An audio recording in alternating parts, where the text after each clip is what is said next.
Years ago, I used to literally finish my entire keynote speech without talking. That's right, I would simply make 4 gestures and my audience would understand what each gesture meant.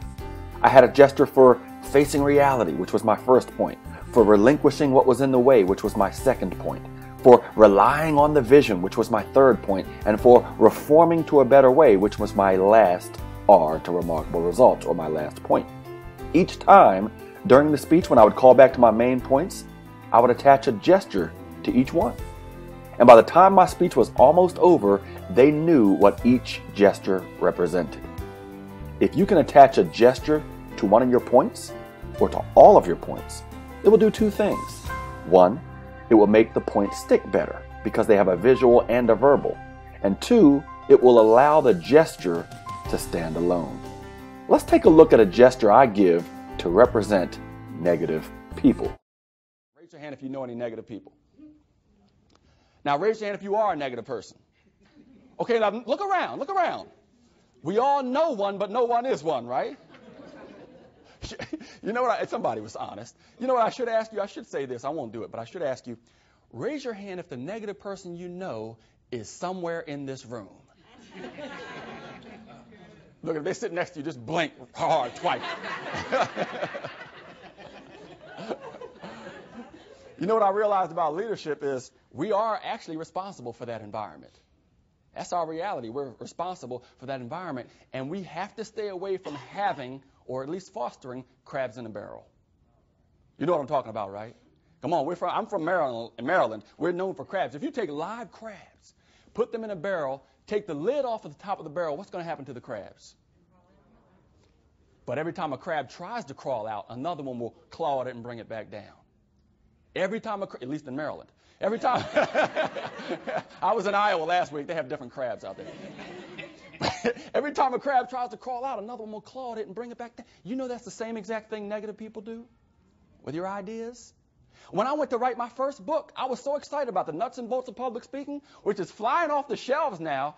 Not really. But when I went to write that book, I was so excited. I went to some friends of mine, evidently, Tashawn, I forgot who I was talking to.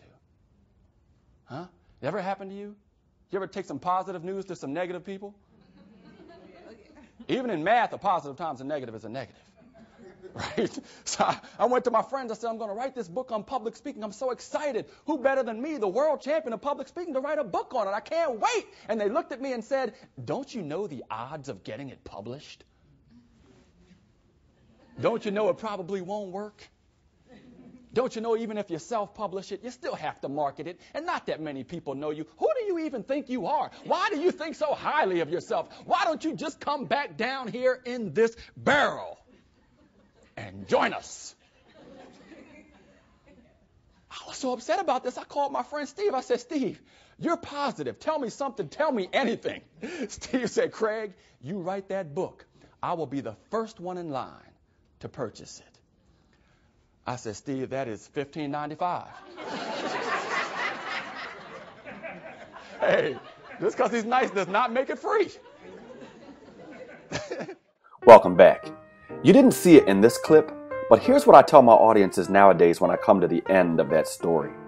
I say, since you're all in the same organization and being here will help you speak the same language, anytime you see one of your colleagues being negative, just walk up to him or her and go like this. Now, use your imagination. What do you think my gesture is? Sure, it's the crabs in a barrel gesture. And they laugh. And then I say, I gave that advice to one organization and a guy came up to me afterwards and said, Craig, I'll be walking around all day like this. What gesture do you think he gave?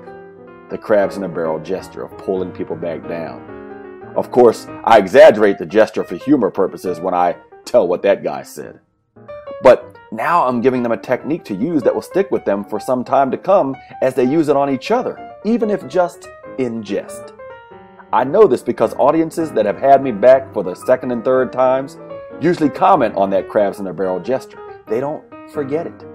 It's attached to the point. Again, when you can attach a gesture to your points, the point will stick better and eventually the gesture will be able to stand on its own. That makes you and your point memorable. So I ask you again, what gesture can you attach to one of your points so that the gesture and the point stick?